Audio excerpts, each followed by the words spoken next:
send out a new link. So if that happens, don't worry, we'll continue from where we left off. And today's session will be recorded. So we're going to start that recording now. And we invite you to, if you're not comfortable being on camera, then you can turn off your camera at the moment. So as I just mentioned, it's our email marketing for small business session that Sheldon will be facilitating. This session is brought to you today free of charge by CBDC Nortip, Grenfell Campus, and Navigate with the support of MyTax. Before we start, I'd like to begin with an acknowledgement. So we'd like to take a moment to respectfully acknowledge the lands on which Memorial University's campuses are situated, and that they're in the traditional territories of diverse Indigenous groups. And we acknowledge with respect the diverse histories and cultures of the Beothuk, Mi'kmaq, Innu, and Inuit of this province. So we ask you to take a moment as well to consider which lands you're located on today. So without further ado, I'd like to introduce my co-hosts. We've got Mary Perez. Sorry, Mary. No worries. Grenfell Campus. Mary has been my partner in crime for a while on a number of projects, and we're very happy to be working together on this one.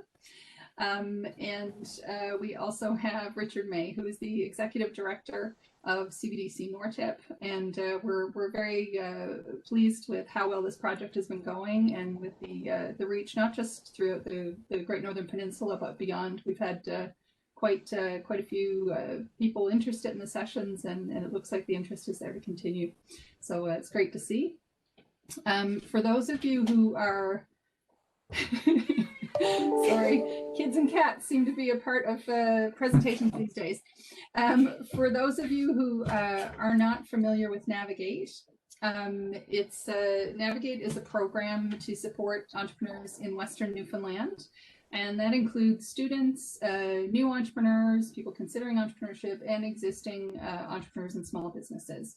So we help you from the early idea phase onward through could be prototype development, business plan development. We help you with marketing, connecting you with funding, with all the different resources you need, and onwards to commercialization and launch. And we also help existing businesses to scale up, to pivot, to grow. And so Navigate is a joint initiative between Grenfell Campus and College of the North Atlantic campus in Corner Brook. And we have 3 different services located on both campuses. So one is the Entrepreneurship Center that's located on both Grenfell and CNA campus. There's a business incubator located at CNA campus, and there's a makerspace that's located at Grenfell campus. And while our physical spaces are still closed at the moment, we are here to help you virtually through events like this. So I will be putting my contact information in the chat if anyone wants to reach out. If you need support with your business, if you have any questions, by all means, do reach out to me. I'm also going to put the links for our social media and our mailing list, and I invite you to sign up so that you'll get updated information both on Navigate events and our partner organization events as well, because we try to promote the other folks in our ecosystem as well. So I'll stick that over there in a second, and I'm going to introduce Sheldon, who I know a few of you know already because you've been on our last few sessions, but I think Sheldon is probably new to some of you. So as I mentioned, we're very fortunate to have Sheldon on board today. He's a digital marketing consultant, a certified Google Awards professional who's been providing small, medium, and Fortune 100 companies with forward-thinking digital marketing campaigns for over 15 years now. Prior to starting Newfound Marketing, Sheldon was the digital marketing director for M5 Communications, and he spent time in Montreal and London, where he planned and delivered digital marketing strategies to Fortune 100 clients, including Hewlett-Packard and Chevrolet Europe as part of their overall marketing strategy. So again, we're very lucky to have Sheldon here today, and really excited about this presentation that we're going to have. If anyone has any questions throughout the presentation, feel free to put them in chat. And we'll also have a little Q&A at the end as well. So without further ado, Sheldon, I'm going to pass it over to you. And...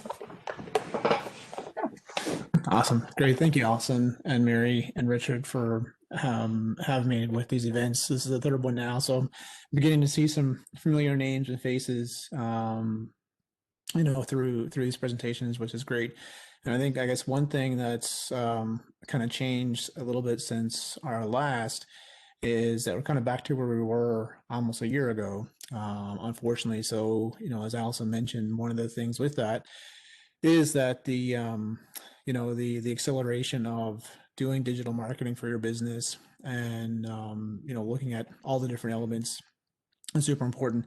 And I think if there's one element of digital marketing that probably gets overlooked in today's world, it certainly is email marketing, and it is probably and yet it's still one of the most effective ways that you can do your marketing online, and to help grow your business. So I'll go through today's session. I do want to put in a couple of caveats. The first being that this is such a broad topic. In our last topic, we talked about social media, which in itself is a broad topic, and email marketing is probably equally as broad as well.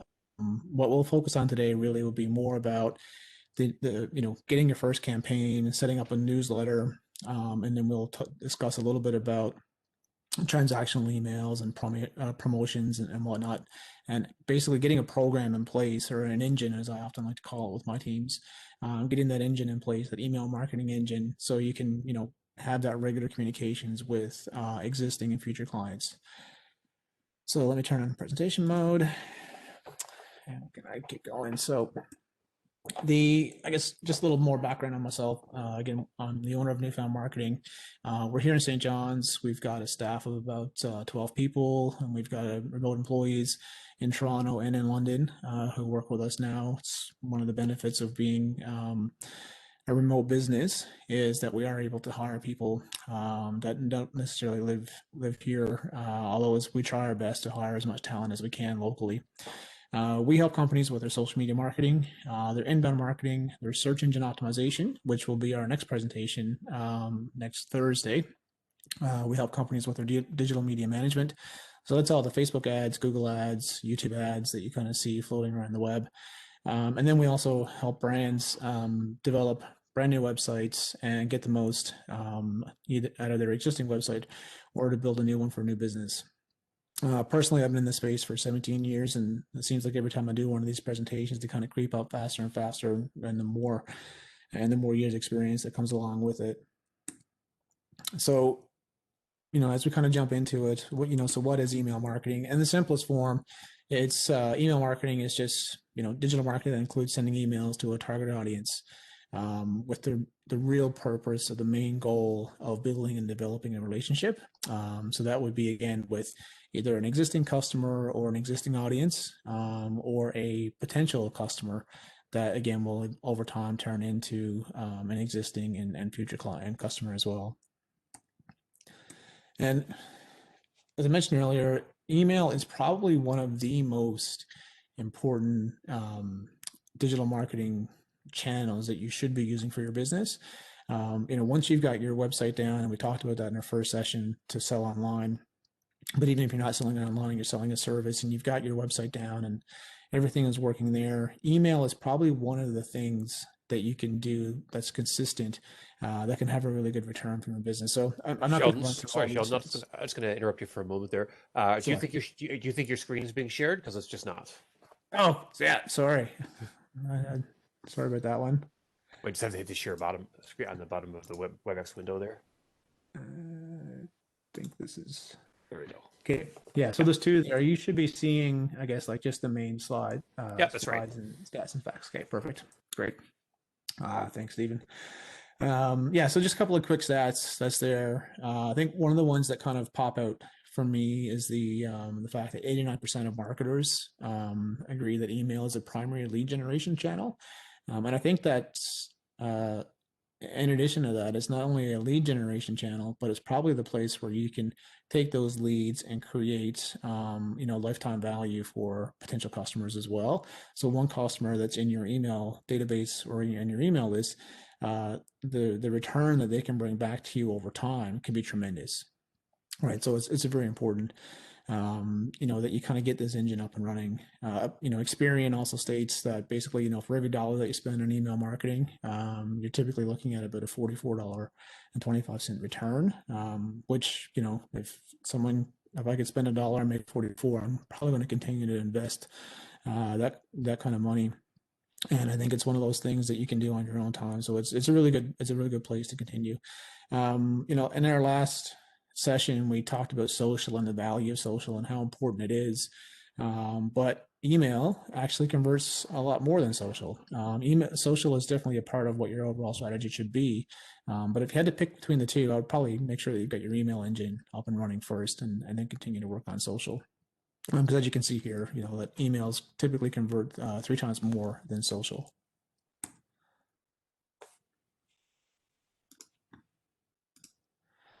So the benefits to you over that of email marketing, one is cost effective. In that previous stat there of spending $1, being able to get a return of 44 is fantastic. I think one of the things that's also super important with email that's very different from social media, like we talked last time, is that you actually own your list. So as you build your list, your email marketing list, you actually own it.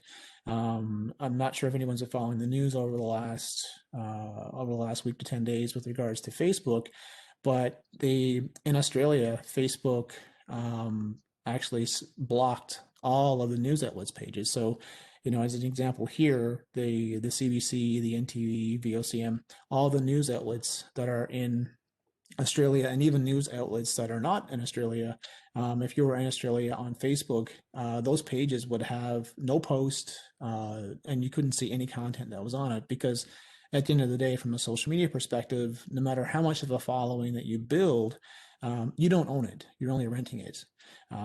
So with email, that's completely different. As soon as you get an email subscriber to your list, or you add someone to your list, you own that list. That is yours, and that gives you the ability to market to people that are on that list.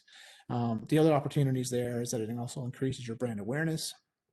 The ease of sharing. I think one of the things that we forget about email is that it was probably one of the early indicators of how successful social media would be, and that prior to social, if someone got a popular email, and many people still do, if you get an email with a certain offer or a certain piece of information, it's very easy to forward that email off to friends and family or colleagues to kind of share that information, and that still exists. So it's a very important element to kind of get that information out there. And I think what's really great about email as well is that the results can be rather immediate. And as we'll kind of get through towards the end of the presentation, that there is this huge opportunity with email to measure everything that you're doing within email marketing, and to always make progress and to always make change, to find little tweaks and things to test that can improve what you're doing. And unlike social, there's not a decrease in organic reach. If you have a list of 1,000 people, as we kind of go through, like, that email will go to the 1,000 people, and there's some stats that we'll look at towards the end of things that you'd be measuring. So it's a really good tool. If you're not using email, highly encourage it. And now it's a great time to start or tweak if you're already doing email. So if you have been doing email, these next couple of slides, it's a decision that you've probably already started. If you haven't done email marketing yet, and you're looking into doing it because you're a new business owner, or it's something that you want to do just based on the current times, then something that you want to consider is the platform. So you want to make sure that with email marketing, this is not the marketing that you would do. You're not going to open up Gmail and send off emails to 50 people or to 100 people. That will be spam, and there's a lot of penalties that can exist for that. So what you want to do is you want to choose an email marketing platform, and these platforms will basically allow you to be able to create lists, to send customized messages, to measure the success of those messages. But before you pick a platform, there's a few things that you should consider. So some of the features that you may want to consider when you're choosing your platform is there are CRM with the email platform itself. So a CRM is a customer relationship management platform. So whether you're selling a product or whether you're selling a service, you'll have the ability to be able to see, contacts that are in your database, if they've opened an email, if they've become a customer, people who do a lot of work with CRMs, will kind of give you the option to be able to see anything that's happened on an account. So, for example, if you've got a problem with your internet account, or you've got a problem with your cell phone, and you call the company and they pull up your, they're looking for your account number, and they're able to pull up all the information that they have on you. So that's done with a CRM. So if you choose an email marketing platform, it's nice and valuable to have something that either has a CRM or it can integrate with a CRM, and most platforms will do that. You also want to choose a platform that has a good standing with the internet service providers. That will become super important, because as you begin the process of building your email marketing engine, you want to make sure that you're going to use a platform that has a good relationship with the Bells and the Rogers and the Telus in Canada.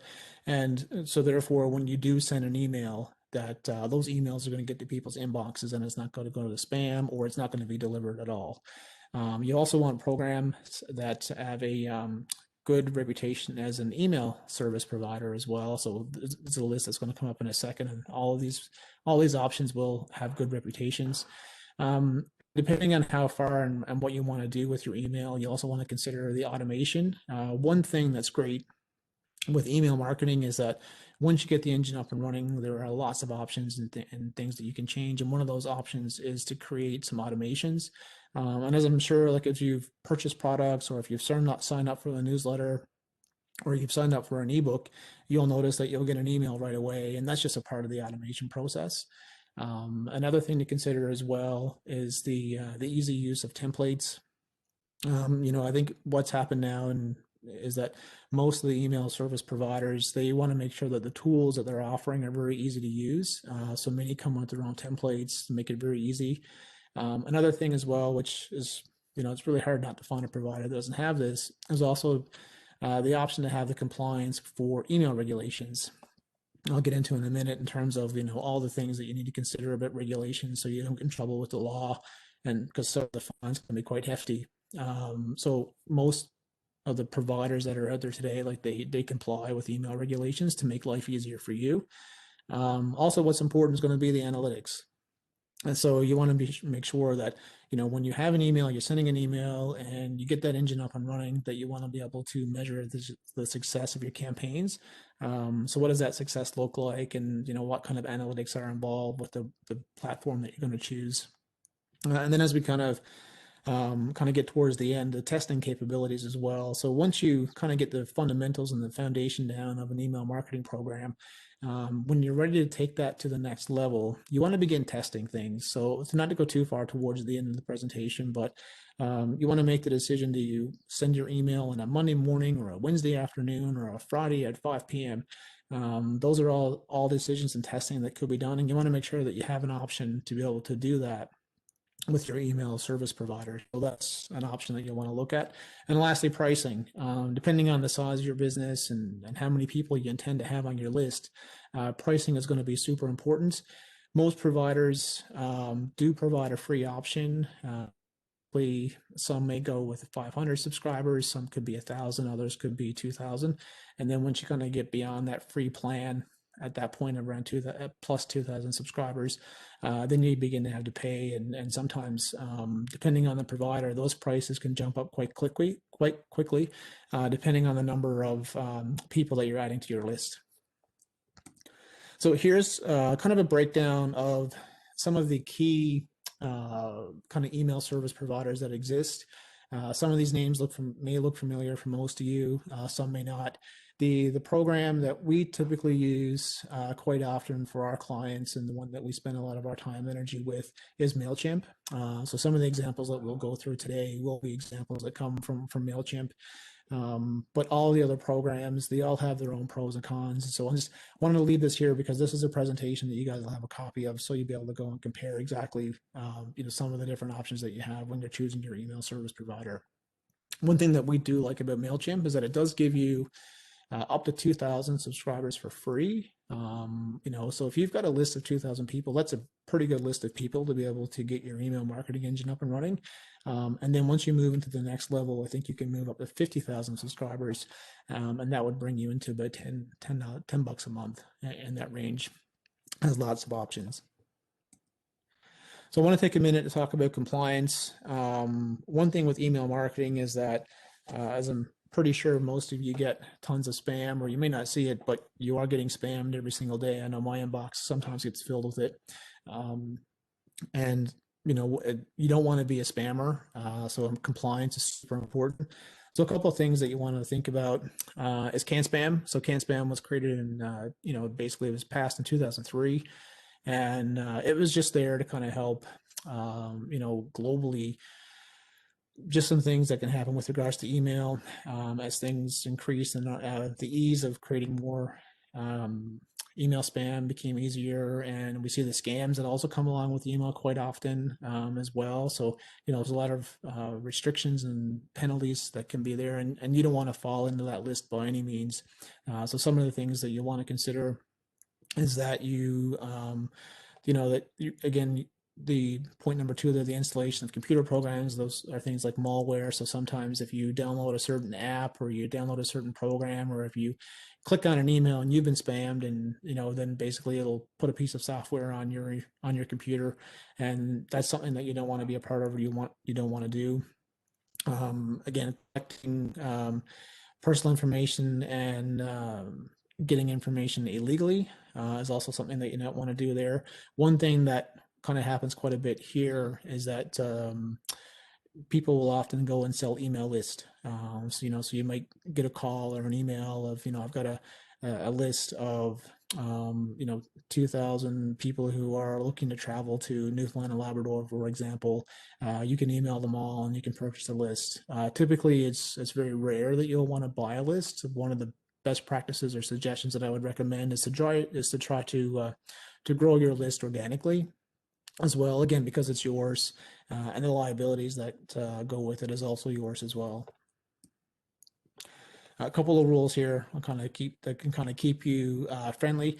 The one thing with the do's that are in this is that if you choose an email service provider, so the list that I gave you before, each of these things, basically when you go to set up, they will all make you compliant, right? So just including your physical address when you send out an email, that's part of the law. So that'll be there. Giving people a way to unsubscribe if they get an email and they don't want it. Typically there's going to be an option to unsubscribe. Who the email is coming from, again, it's going to be super important. And then there's a bunch of don'ts there as well. So, again, not selling your email addresses for another list, those kind of things. Those are all things that you kind of don't want to be doing. And in Canada, it's very different. And I'm sure many of you remember, probably around, early 2014, you began getting emails from people who you were on their list. I don't know, and even in my case, sometimes I get an email from someone before July 1st of 2014 and say, you're on our list, and to comply, then you have to click here to opt in. And it kind of became a big purge for many people, because you realize some companies that actually had your email that you didn't think had your email, or maybe it was a business that you purchased from, years in the past. So this just made you compliant, and the new programs that exist now also makes you compliant. So typically there's 2 things that you want to consider when you're adding someone or getting someone to be a part of your list.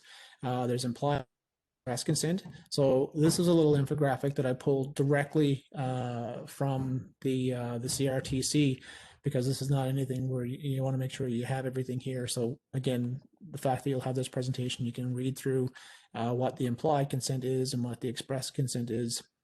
And typically you want to make sure that you're keeping yourself on the good side of CAN-SPAM, so you don't get penalized, because some of those penalizations can be quite expensive. So once you kind of have your program picked, you get a program and you're compliant, the next thing that we want to do is we want to make sure that we want to develop that email marketing engine, right? We want to develop that email marketing plan to be successful. And with that, like anything, if you've been, if this is the third presentation that you've seen in these next couple of slides, are maybe a little repetitive, but they're there for a reason. So, if you're going to begin creating your email marketing engine, you need to think about, what's the objective of your email? Is it to increase sales, to increase the brand awareness, to develop a relationship with customers, increase website traffic? What's going to be the objective? And once you kind of get that part down, then you kind of can move into the next phase. But before you do that, this slide, I think it's one that I include in pretty much any presentation that I do. It's the self-assessment. One thing that's going to be really important when you get ready to run your email marketing program and get that engine up and running is that your email marketing typically will tie in very closely to your website. So if your website is not up to speed, and it's it's not mobile friendly, or it's slow, or it's outdated, then before you kind of start the process of going down an email marketing program and getting that engine up and running, you'll certainly want to consider maybe taking a little bit of time to get your website up to speed. Just making sure, like, is it mobile friendly? Is there content that you want to change? If you're creating a landing page or a driver, you're going to send people to a special offer or a piece of information. Is that up to date? Does it have all the information that's there? Is it easy to navigate? Does it have the clearest and the best photography? So you need to look at that. You need to think about the assets that you have available to you. Who's going to write and update your emails? Who's going to update your website? Is that something you're going to do? Is that something you're going to outsource and get someone else to do? With an email marketing program, there's photos and photography and graphics that need to be done. Who's going to do those? And potential videos as well. As we kind of see year over year, the rise and use of videos is becoming more and more important. It's not a necessity, but it's a nice good to have. And if that's something that you're thinking about with your email marketing, or you think it's important for your business, then are you able to create those videos? And then you want to outline the roles and responsibilities. So whether you're a business of many, things that you'll have to consider is, do you have the time and the resources in-house to have someone to work on your email marketing, or is that something that you want to take on as well? If you're a solopreneur, for example, you're typically wearing many hats. So far we've did a presentation on setting up your website to sell online. We've did a presentation on social media, and now we're talking about email marketing, and then next Thursday we'll talk about SEO. So who's going to do all of these things that we keep talking about, in addition to running the business itself from the marketing perspective? So with that, is there additional resources and skill sets that you need? Who's going to set the strategy? Or is this something you're going to work on as a team? You're going to do it yourself, or are you going to lean on a mentor to kind of get that strategy and process in place? The tool selection, so that email service tool and that we talked about earlier, whether it's Mailchimp or ConvertKit or MailerLite or some of the other options, what are those? And then finally, does your team require education and training? One thing that's really great about many of the programs is that they do kind of provide some pretty straightforward, easy videos and walkthroughs to kind of get you up and running. So that's great. But sometimes when you're ready to take that engine to the next level, you may want to look at some additional training or some additional education that goes with that. So once you kind of have all those things in place, and now you've picked your email service provider, so whether it's going to be Mailchimp, ConvertKit, Constant Contact, you kind of know your compliance. You've got all these roles and responsibilities outlined. The next thing that you want to do is, before you get this program up and running, is that you want to identify your audience. So you've picked your objectives, and now you want to identify your audience. So if you remember from the last presentation that we did, we want to think about, again, like, who's your ideal customer, right? So think about if you're going to be taking the time to get your email marketing engine up and running, who is it that you are looking to attract, and who is it that you're looking to sell to? So it's important that you think about the demographics and the behavior the geography, and the motivation of why it is that you're sending an email, why they should open the email, interact with it, and potentially purchase or learn and get educated from you. So questions that you want to consider for yourself is, what's their current challenge? What's the problem that you can solve for someone? And then, where do they get their information? Where do they hang out? What social media channels, what websites do they visit? What brands do they like? What does their day look like? So one of the things with sending emails that's often quite important, or used to be, it's probably a little bit less now during times of COVID, is that typically you wouldn't be sending emails during working hours. So between 9 and probably 11:30, you wouldn't send an email. Between 1 p.m. and 4:30, you probably wouldn't send an email campaign. So you send your emails in the mornings, lunchtime, and evenings. People are not at work or not busy. Typically, those are doing 9 to 5. And, that's when you would send your emails. Now, times have changed, obviously. So sending an email during the middle of the day, it's a little bit different now than it was in the past. So once you've picked your ideal customer, what you want to do next, what's super important, is that you want to begin segmenting your list. So with most of the email service providers that you have, you're going to be able to create a list. And this is basically going to be your own database. As I mentioned, you own it. And then you want to begin to collect information: first name, last name, ideally things like city, phone number, region, potential interest. Those are all kind of things that you want to add. You want and information that you want to capture. And sometimes you might not have that the first time, but there's things that you can do to kind of get more and more of that as time goes on. So ideally, you want to create a primary list. So this would be kind of your catch-all, your one key list where you'll kind of keep everything. But then what you'll want to do over time as well, depending on the campaigns that you want to plan, is that you want to begin to set up potential segments. So as you begin to kind of create, a user base, and let's say you've got, whether it's 1,000, 2,000, or 10,000, maybe you don't want to send the same email to everyone. So you want to begin thinking about some of the segments that you want to create, and you want to potentially create a separate campaign just for them. So things that you may want to consider, again, is the geographical area where they live. So it's important, and you can't segment someone where they live if you haven't captured that information from someone. As you get your email engine up and running, you might want to create or create a segment for the high engagers. So people who engage with your email on a regular basis, maybe you create a specific email campaign that's for VIPs.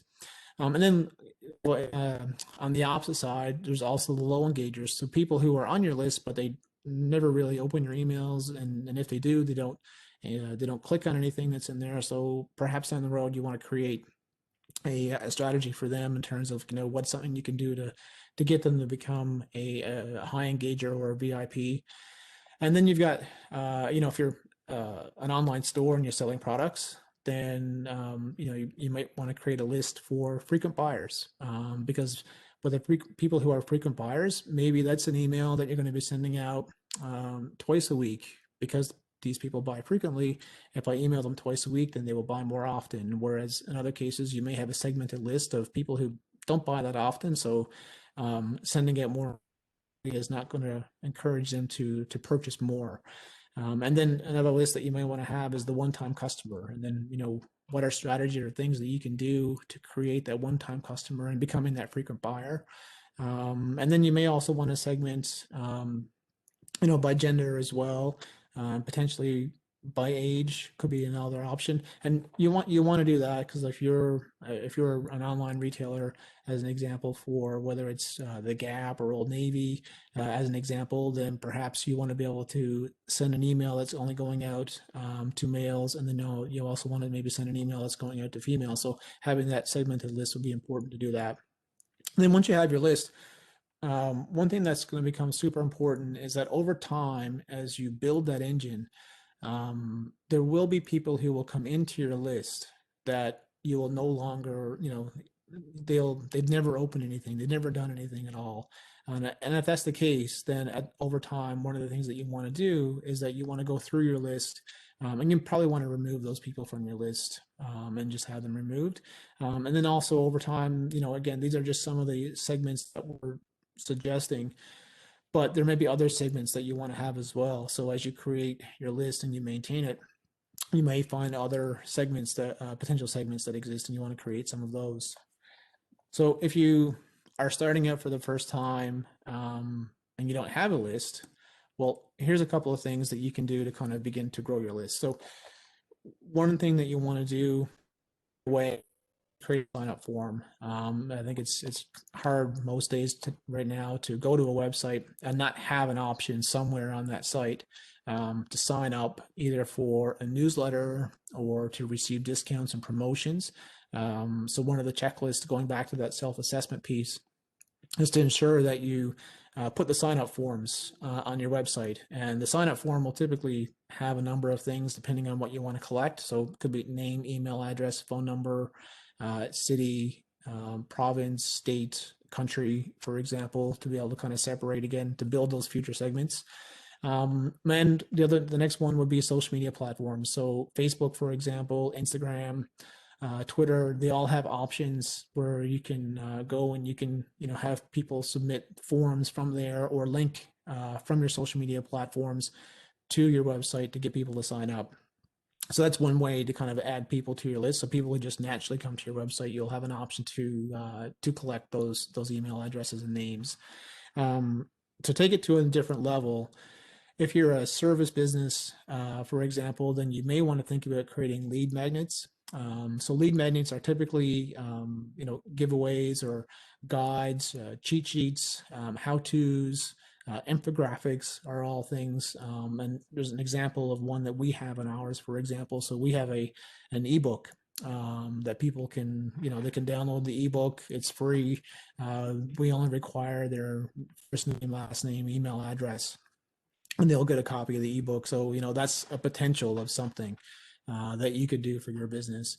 One thing that we see that's quite popular for retailers is the 15% off your first order or 20% off your first order, which is a great way to, again, to be able to capture email addresses to get those people into your database and to begin sending out those emails.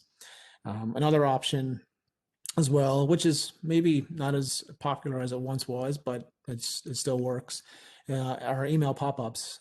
So basically, once you visit a website, in some cases, it will happen when you first enter a website, and it'll ask you to ask for an email address to sign up for the newsletter. And in other cases, it will be maybe after being on the website for 10 seconds, and then you'll see a pop-up, and it'll ask for an email address there.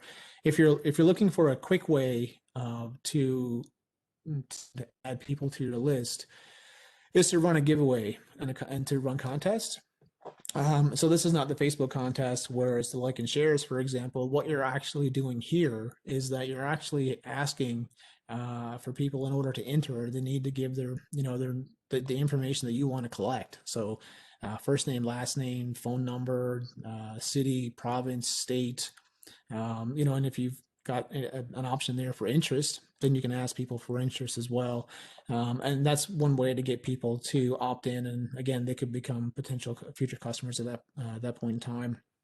Another option is to create to cross promote on social. So this would be an opportunity, whether it's on Twitter, LinkedIn, where on occasion what you would probably want to do is to just send out a Facebook message or a social post, just letting people know that you have a newsletter, it's coming out, and that people can sign up for the newsletter there. But when you do that, you kind of want to give them incentive. You want to tell them, what it is that they're going to get, what by signing up for the newsletter, what is it that they're going to receive. If you're an online retailer, maybe it's promos and discounts or product announcements. Those are all things that they may receive by signing up. So once you begin to build that list and you've got everything done, there's a couple of different types of campaigns, and this is only a few of the types. These are kind of like the broader types. Within each of these, there's kind of some more deeper segments, but typically, one of the things that you'll want to do right away is to have that the welcome email. So whether it's for a discount off a product or it's a newsletter, typically you want to get that autoresponder set up right away to let people, to confirm that they have signed up for the newsletter, when to expect maybe the next one, or if they have any questions, or maybe even introduce them to your social channels, for example, then that will be something you want to do right away. The most common one, and the one that we'll spend some time on for today, will be newsletters. I think that's probably the easiest for most, is to kind of get a newsletter up and running if you're not already. And basically right there, that's just kind of, keeping your customers in the know, letting people know what's happening. So maybe it's an upcoming event, maybe it's a new product announcement, or just pure education in terms of, what's happening within the business and the community that you're offering. So, that's a really good place to start if you're not already. And then typically what we see a lot of is the promotional emails, right? So this is the buy one, get one, 50% off, spend $25, get free shipping, those kind of promotions that come up as well. So those are things that you definitely want to be able to get ready and set up if you're running an online store. If you're doing the online store through Shopify, then they'll actually help you along the way to kind of get some of those promotional campaigns up and running. I think the one where you can spend a lot of time once you get everything up and running and you get that engine started is the transactional emails. So that is the, ensuring that when someone does make a purchase to your store, for example, or they've inquired about a service, that they're getting that confirmation email of the order. And then typically, so it's a thank you, or then it's also like the shipping. So when the product has been shipped, and then also once the person has received the order again. So having all of those transaction emails set up is super important. And there's lots of testing that can be done from there.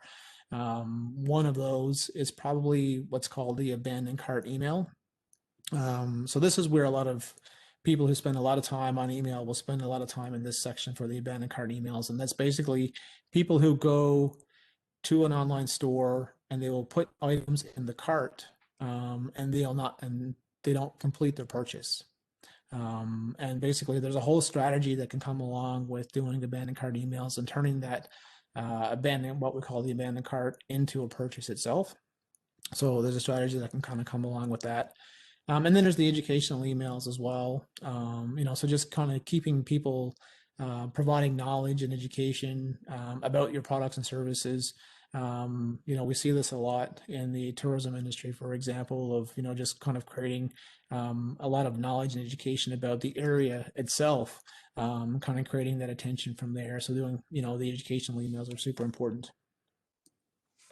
So now once you've kind of decided of what type of, you've got your email service provider, you're going to be compliant, you've begun generating your list, and now you're thinking about the type of campaign that you want to create. There's a few things that you want to do when you create your first campaign. So for the purpose of today, we're going to just kind of spend some time on the newsletter aspect of going through creating your first campaign. And some of these principles that we go through will still apply whether you're doing a promo campaign or you're doing an education campaign, or you're going to do an event or a webinar.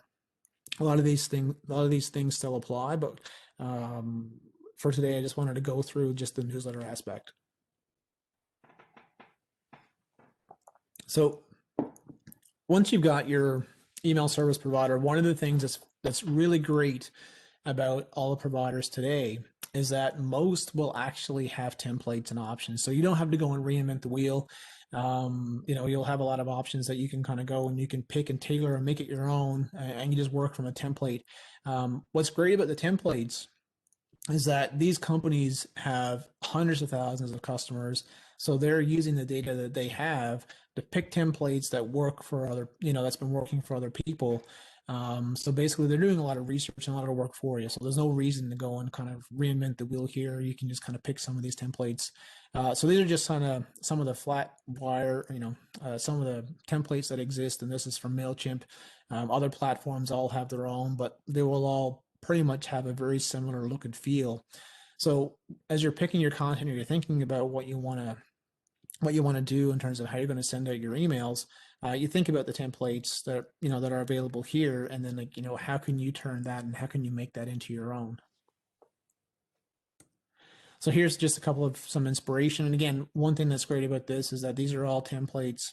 In this particular case, these templates that you see here, these already exist in Mailchimp, and the only thing that you would have to do then is you would go in and you would just swap out your colors and your logo and your branding for this template that already exists, and then you can just make it your own. So from a design and layout perspective, as I mentioned, you want to pick, once you've picked your template, you want to customize it with your brand. So whatever your font is, you stick with that. You add that font to a template. Your colors or your color palette, at least 1 to 2 colors. You want to just kind of stick with that. You want to make sure that you're going to add your logo. It's going to be super important because as soon as someone gets that email, you want to make sure that you can identify that email with you, right? So here's like a template that's, again, one that we've kind of taken the template over there in the with the newfound marketing. That's the template that we use for ourselves. So when we send out our emails, typically they're going to have the same look and feel. And if you need help with the design, I'd probably recommend using a tool like Canva. If you want to be a little bit more consistent, have a nice look and feel. Canva is a free tool, and you can put in your brand colors. Super helpful. We mentioned it last time, and some of the tools that you can pay for your social media, and it's super helpful to kind of, to elevate the appearance of your brand. Other things you want to consider as well is the content. So as you're going through and you're creating the content for your newsletter, you want to make sure that you focus on the message, be concise, keep it short. In some cases, you want to create a hierarchy as well. If you're going to have a newsletter that's going on a regular basis, in some cases, maybe you want to create certain sections. So you do that with the most important message up on the top, and then you kind of break it down a little bit later and come down into different sections. And as you'll see here, we kind of do that ourselves. So if you look at that from a layout perspective, you want to organize it to make it very quick for someone. I think one thing that's also very important today is that everyone's on their phone, and most emails that come in, you want to make sure that you're designing for the phone as well. So you kind of see in the example we have here, it's kind of like, this is what this email will look like when it comes in on someone's device. So you kind of capture with all the big headlines, the content's aligned, whether it's centered, right, justified. And as you'll see over on the far end there, there's different sections. So this is the bottom of ours, for example. We typically will send out digital marketers that we find that will be valuable for our customers and clients. We've got a section there to join our Facebook group. And then we've got the content that recent blog posts that we've written, for example, and that's pretty much 3 sections that are pretty consistent for every newsletter that we send out. And it's just, and then you just kind of break that up, and then you'll have your other sections as well. So as you're providing all of your content, getting that ready, one other thing that's going to be super important is that you want to make sure that you've got your calls to action. If you're going to be sending an email, typically the purpose of the email is to get someone to get the reader to do something. And if that's not to reply to you, you want them to take an action, and that action might be to purchase that product.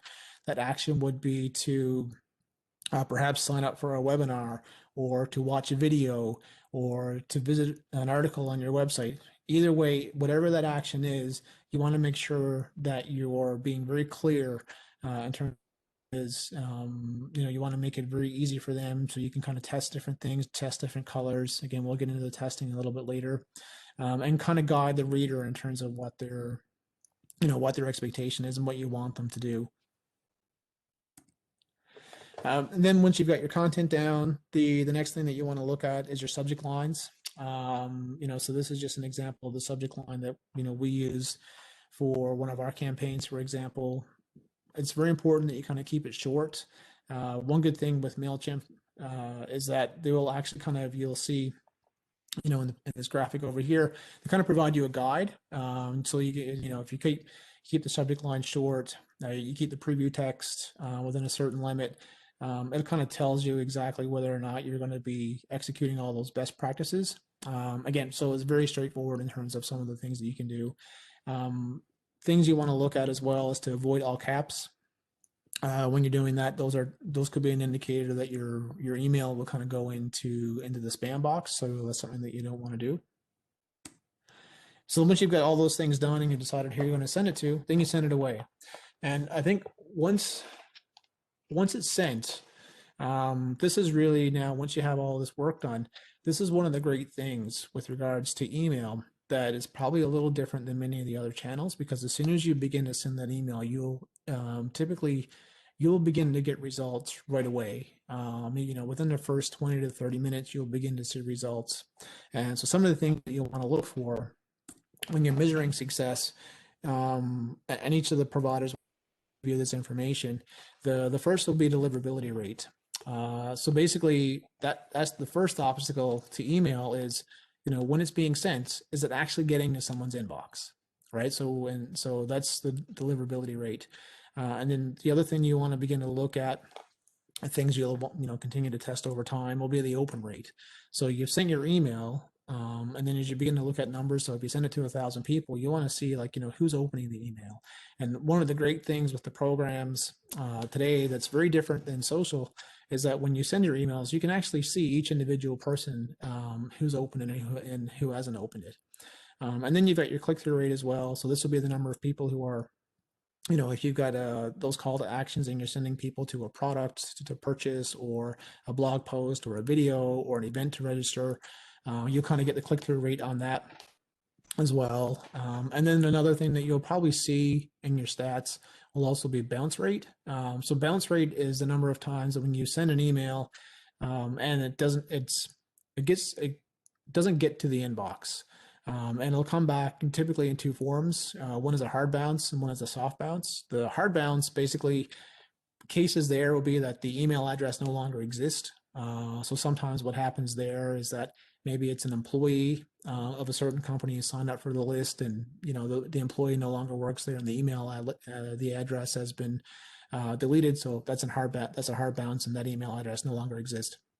The second is a soft bounce, and a soft bounce could typically be, if people are on vacation, then you'll typically get a soft bounce, or if there's something with the server being down, for example, then a soft bounce will come back. So those are all indicators that you'll want to look at over time. And then there's the conversion rate. So if you're sending in a campaign, for example, where you're hoping for someone to sign up for a webinar, or to watch a video, or to purchase a product, this will be an important indicator in terms of, what's the success of your email. So all the other things that you want to measure are important, but at the end of the day, if you're getting into the inbox, people are opening it, people are clicking on the link to go to a landing page, but they're not converting, so they're not purchasing that product, then you'll want to look at, how effective is your email. And in those cases, then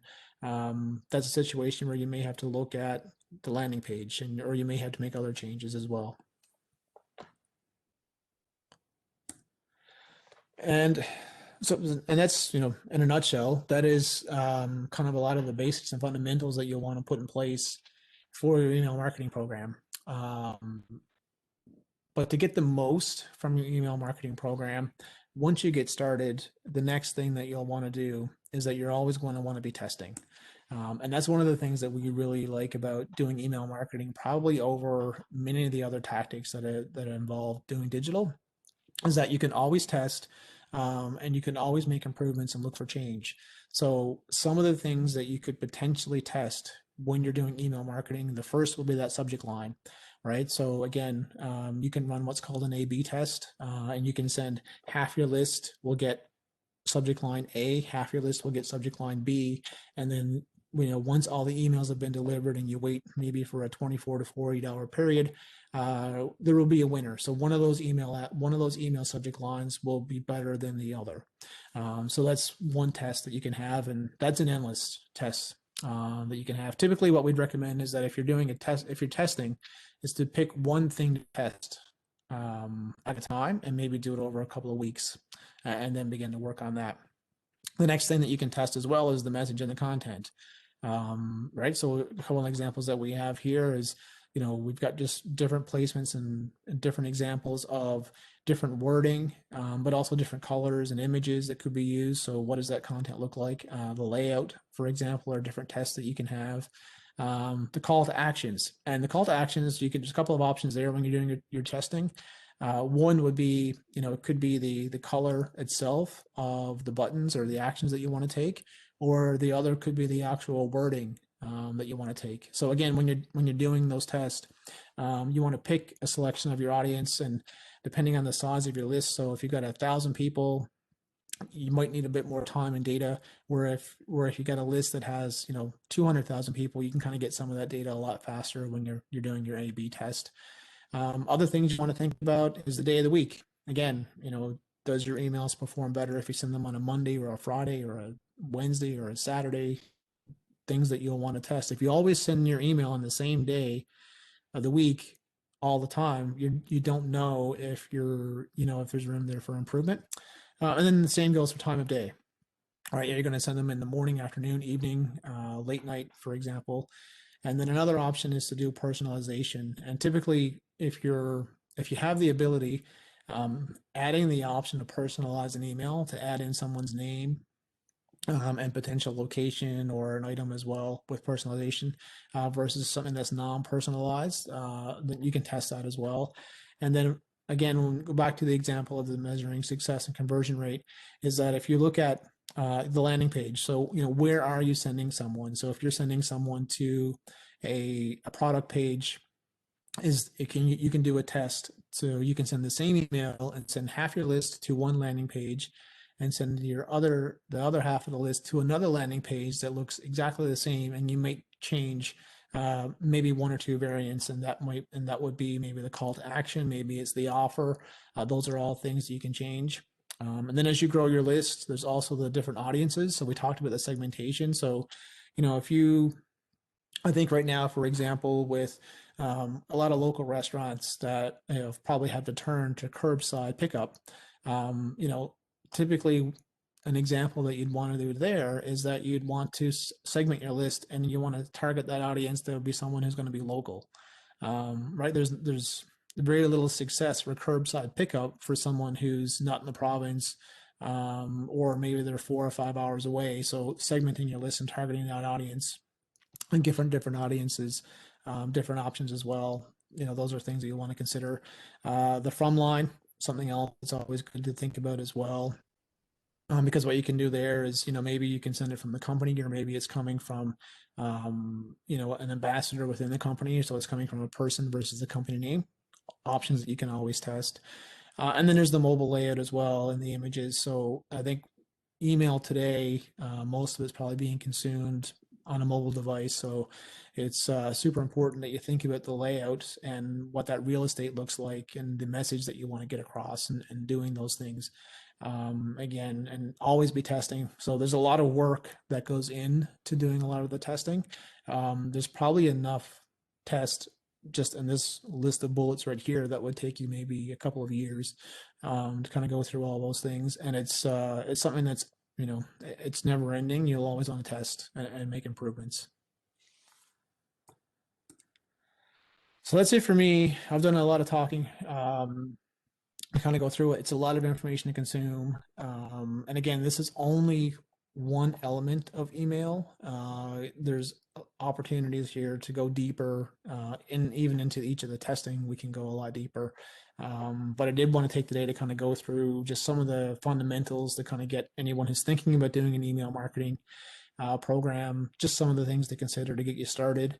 And with that, I'd love to be able to answer any questions that anyone has about doing their email marketing program.